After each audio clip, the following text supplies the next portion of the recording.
Hello everyone, and welcome to the morning metaphysical report. My name is Lysander Xanthus, and I am a clairvoyant psychic.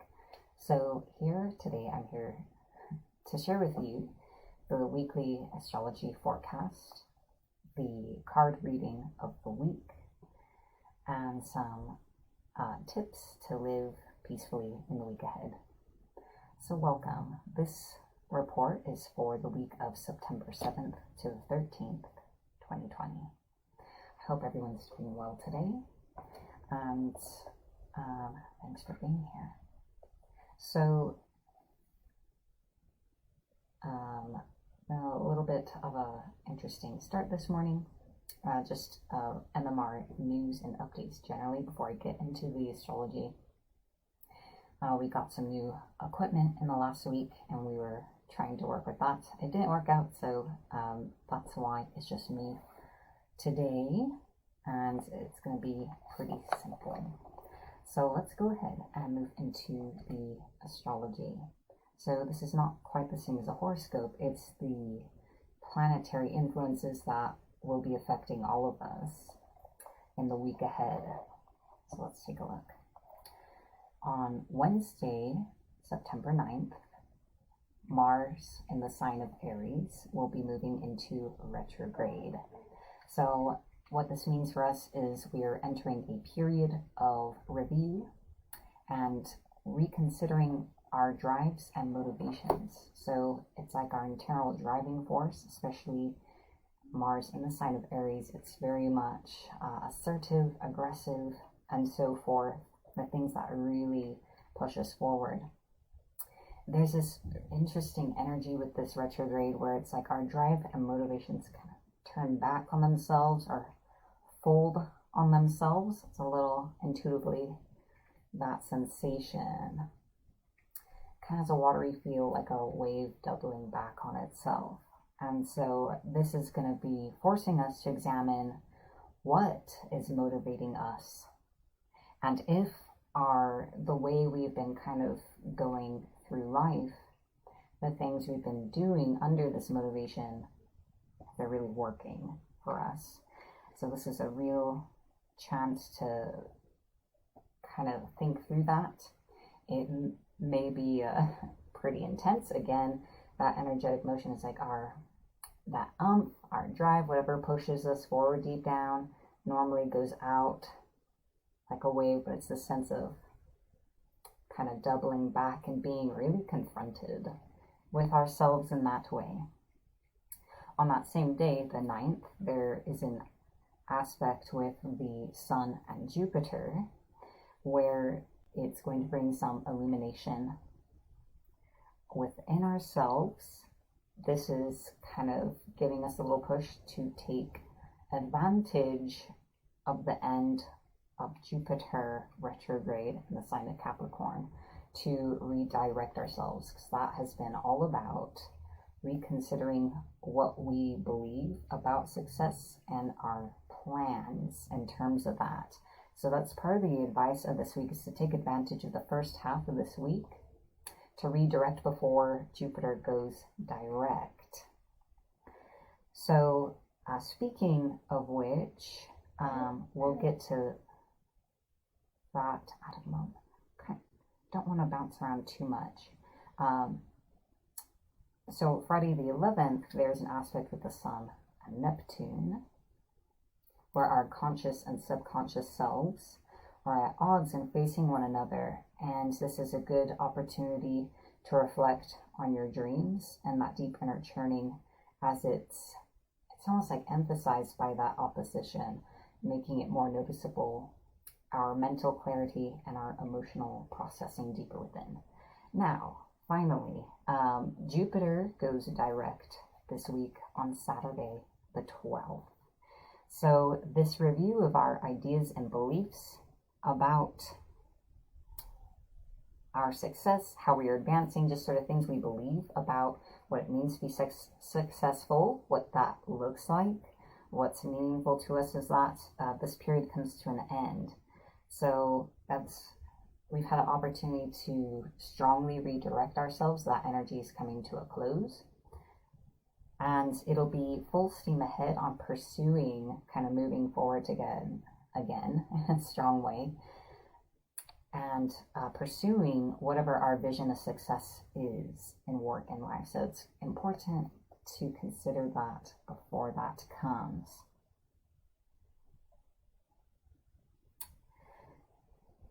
And then on Sunday, there's an aspect with Mercury and Uranus.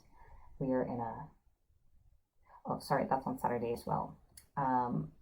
We're in a great place to consider our own well-being and any decisions to be made, but we may be tempted to be too considerate of others, too accommodating. It's really important to focus on your safety and well-being. And Sunday, the Moon and Venus are aligned in Leo, and I don't normally point out moon aspects, but this really energetically stood out to me. Internally, we may over-glorify or romanticize our relationships, where it's like we super identify with those relationships, where it's like we are who we are in them, and it's intensely personalized. And I feel as though, looking at my notes here, the advice for the week is to not get too enmeshed in others, to try to avoid an inclination to identify with your relationships, as it can potentially lead you to make choices that you may later regret. Again, reflecting on some of the things happening Saturday, the temptation to be too accommodating to others.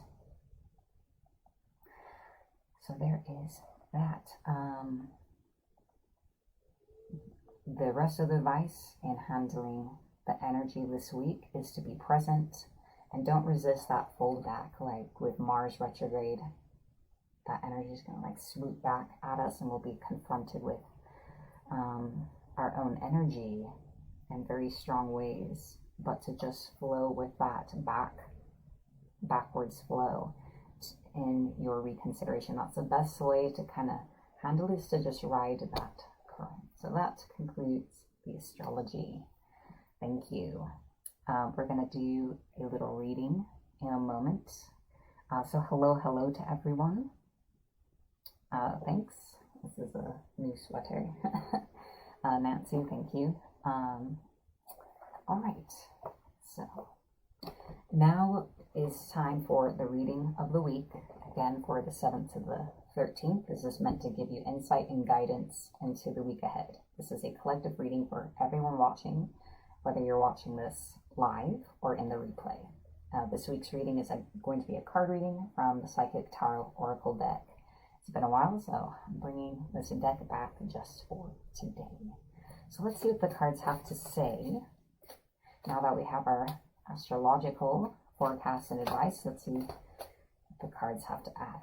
So we have 4 cards. Okay. I may take some words from its booklet, but I think I will refer to the key terms on the cards themselves today. All right, so you may resonate with the entirety of the message or just parts of it, by the way. The first card is Material Harvest.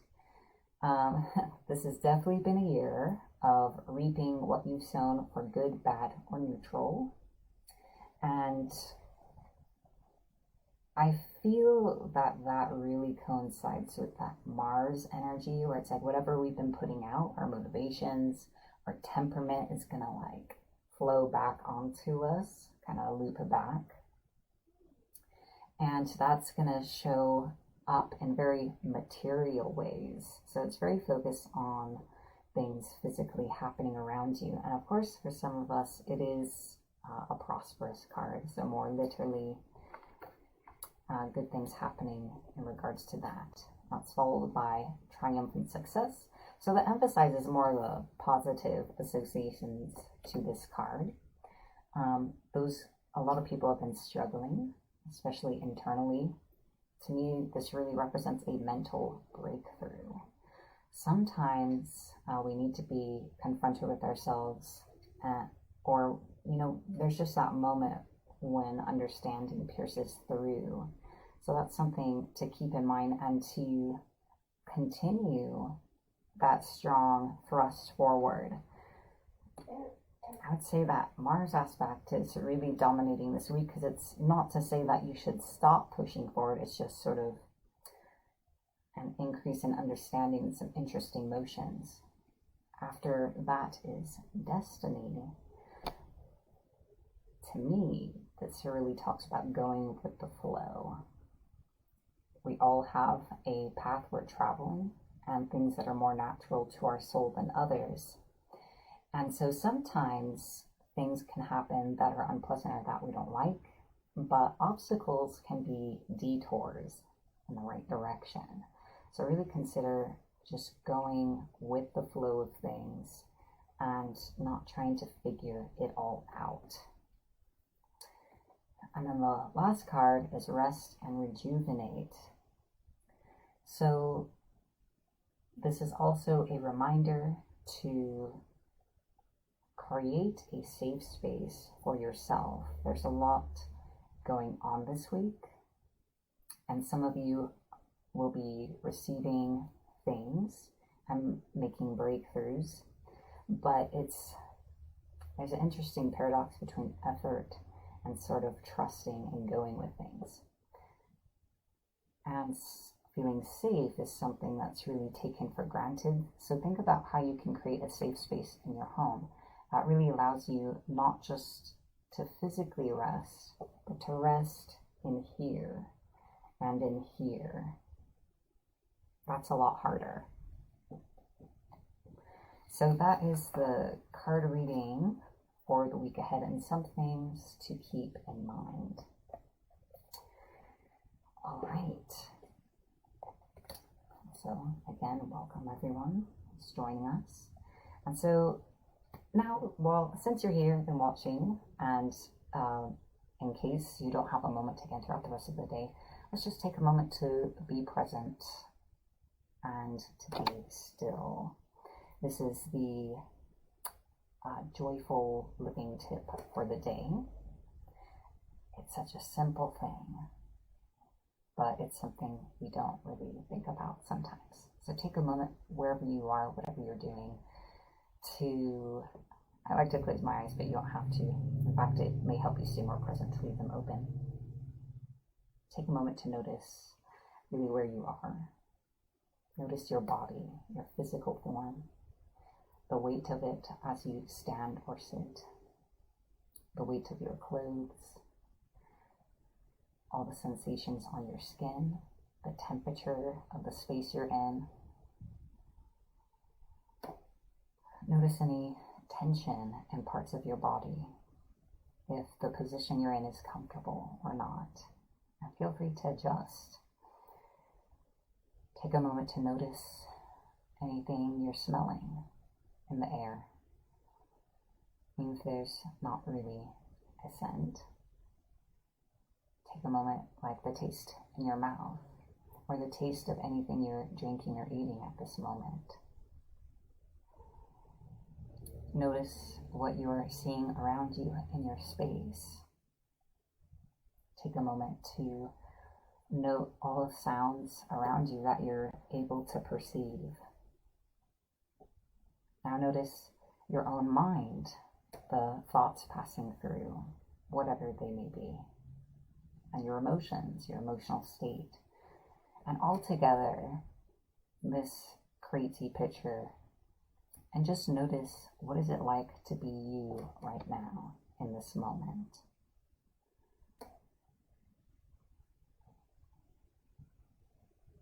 You can even think about what day is it, the time, your location to further orient yourself in space. This doesn't seem powerful, but it truly is. It's sort of very first step, the very tip of the iceberg of building a sense of mindfulness. And from here, it's possible to start noticing many things about yourself and your environment, and to use it as a tool for observance, growth, and applying needed changes within yourself and in your world. as well as being a type of meditation.